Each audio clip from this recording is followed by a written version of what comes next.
तुझ जैसे नीची जाति में पैदा होना हमने कहा था ना। क्या? हाँ बोल। हाय हाय गांव वालों, सुनो सुनो, देखो जरा, इस बदतमीज और नीची जात वाली लड़की को हमारे कुएं का सारा पानी इसने गंदा कर दिया। सब औरत की बात सुन कुछ गांव वाले वहां इकट्ठा हो जाते हैं। अरे क्या हुआ काकी, क्यों चिल्ला रही हो? चिल्लाऊं ना हो तो क्या करूं?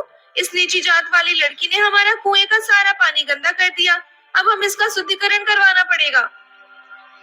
ये नीची जात वाले भी ना, इनको तो इस गांव से ही निकाल देना चाहिए। हाँ हाँ सही कह रही हो भैया, लेकिन अब ये सोचो कि आगे क्या करना है। इस नीची जात की लड़की ने तो सारे कुएं को छू दिया, अब हम क्या करेंगे? शुद्धिकरण करना पड़ेगा। और क्या, मैं आज ही सरपंच जी से बात करता हूँ और इन लोगों को इस गांव से बाहर निकलवाता हूँ। नहीं नहीं ऐसा मत करिए, हमें इस गांव से मत निकालिए, हम कहाँ जाएंगे? वैसे भी इतनी गर्मी पड़ रही है, मुझे बहुत प्यास लग रही थी, इसलिए मैं इस कुएं के पास आ गई, वरना मैं कभी नहीं आती। सुरभि फूट फूट कर रोने लगती है। चल निकल यहाँ से, अब दोबारा इस कुएं को छूना भी मत, समझी? वरना अब की बार तुझे इस गांव से निकाल देंगे। सुरभि रोती हुई वहां से चली जाती है। सुरभि को रोता हुआ देख उसकी दादी बहुत परेशान हो जाती है। सुरभि बेटा, क्या हुआ तुझे? तू रो क्यों रही है? तुझे किसी ने कुछ कहा क्या? अरे बता ना बेटी, क्या हुआ? तुझे किसी ने कुछ कहा? सुरभि सारी घटना अपनी दादी को बताती है, जिससे दादी बहुत दुखी हो जाती है। दादी, इसमें हमारी क्या गलती है कि हम नीची जाति में पैदा हुए? क्या नीची जाति में पैदा होकर हमने कोई पाप कर दिया जिसके कारण गांव वाले हमें इतनी नफरत करते हैं? भगवान ने हमारे साथ ऐसा क्यों किया दादी? बेटी, ये जाति पाति भगवान ने थोड़ी ना बनाई है, ये तो इंसानों के द्वारा बनाई गई है। इसमें भगवान का क्या दोष देना?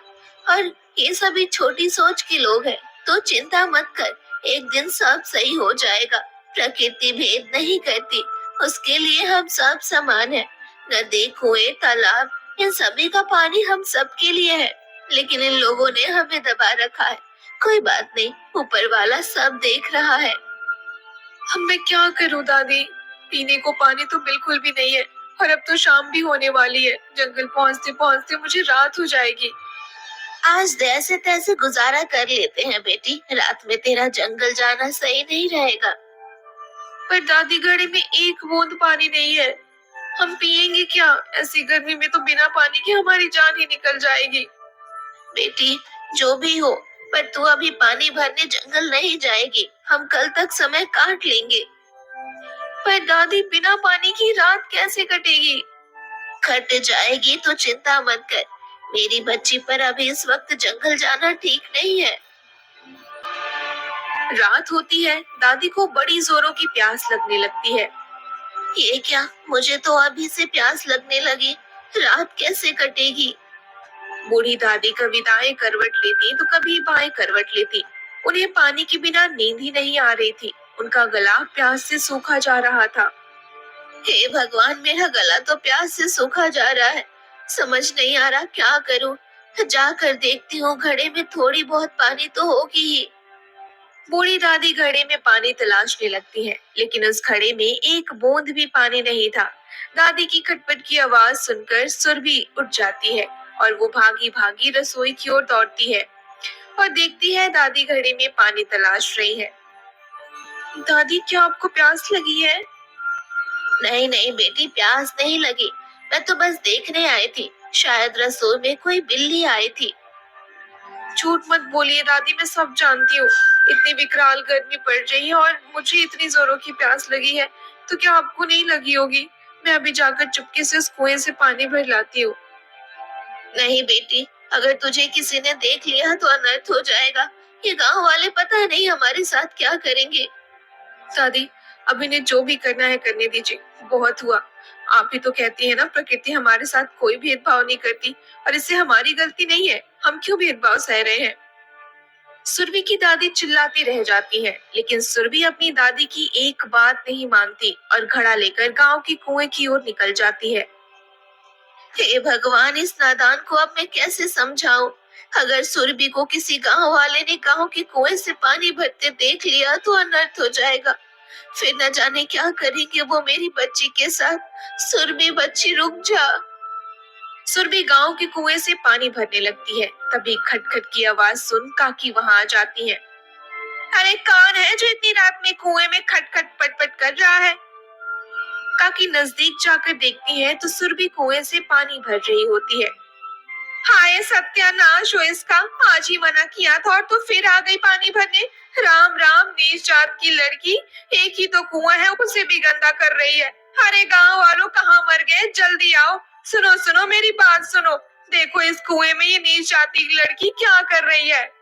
काकी की आवाज सुन गांव वाले इकट्ठे हो जाते हैं और देखते ही देखते सुबह हो जाती है। अब तो इसका फैसला सरपंच जी को करना ही होगा और इस नीच जाति की लड़की को इस गांव से बाहर निकालना ही होगा। थोड़ी देर में पंचायत बैठती है जहां सरपंच, पंच और गांव के सभी इकट्ठा होते हैं और एक निर्णय लिया जाता है। सुरभि, जब तुमसे मना किया गया था कि गांव के कुएं का पानी नहीं छूना, तो तुमने गांव के कुएं का पानी क्यों छुआ? माफ करिएगा सरपंच जी, पर ये कैसा न्याय है? इसमें हम नीची जाति के लोगों के साथ अन्याय हो रहा है। कहना क्या चाहती हो तुम? तुम्हारे साथ कौन सा अन्याय हो रहा है? ये अन्याय नहीं तो और क्या है सरपंच जी? ऐसी भीषण गर्मी में अगर हमें पानी नहीं मिलेगा तो हम तो मर ही जाएंगे ना। देखो सुरभि, सालों से तुम लोगों के साथ ऐसा होता आ रहा है कि तुम्हारे जाति के लोगों का पानी का स्रोत अलग रहा है और हमारे ऊंची जाति के लोगों के पानी का स्रोत अलग। हम भी वही कर रहे हैं। ये बात अलग है कि तुम्हारी जाति वालों के पानी का स्रोत गर्मी के कारण सूख गए हैं, लेकिन जंगल जाकर तो तुम पानी ला ही सकती हो ना। सरपंच जी, आपको तो पता है ना, मेरे घर में एक मैं और एक मेरी बूढ़ी दादी, और वो भी बीमार है। जंगल यहाँ से कितनी दूर है? सुबह जाओ तो शाम को पहुँचो। अगर मैं पानी ही ढोती रहूंगी तो काम कब करूंगी और घर का खर्च कैसे चलेगा, आप ही बताइए। देखो, मैं इसमें कुछ नहीं कर सकता। जैसा गांव वाले बोलेंगे वैसा तुम्हें करना पड़ेगा और गांव वाले और हम सब ये चाहते हैं कि तुम इस गांव को छोड़कर चले जाओ। सरपंच जी, मैं अपनी बूढ़ी दादी को लेकर कहाँ जाऊँ? मेरा तो कोई रिश्तेदार भी नहीं है जहाँ मैं जाकर रह लूँ। अगर आप लोगों ने मुझे गांव से निकाला तो मैं तो सिर पीट पीट कर अपनी जान दे दूंगी। सरपंच जी, आप इसकी बातों में मत आइए। अब हम और इसे नहीं सह सकते। अब इसके हाथ का छुआ पानी हम नहीं पी सकते। इसे गांव से बाहर करिए। मैं आप सभी के पैर पड़ती हूँ, कृपया करके मुझे माफ कर दीजिए। मुझे इस गांव से मत निकालिए। मैं अपनी बूढ़ी दादी को लेकर कहाँ जाऊंगी? आप सभी से वादा करती हूँ, आज के बाद कभी मैं कुएं पर कदम भी नहीं रखूंगी और ना ही कुएं का पानी छूंगी। बस मुझे इस गांव से मत निकालिए। सुरभि की काफी मिन्नतें करने के बाद सरपंच उसकी बात मान लेता है और उसे एक आखिरी मौका देता है। ठीक है, मैं तुम्हें आखिरी मौका देता हूँ, लेकिन अगर तुमने दोबारा यह गलती की और गांव वालों के कुएं से पानी भरने की कोशिश की, तो इसका अंजाम बहुत बुरा होगा और तुम्हें इस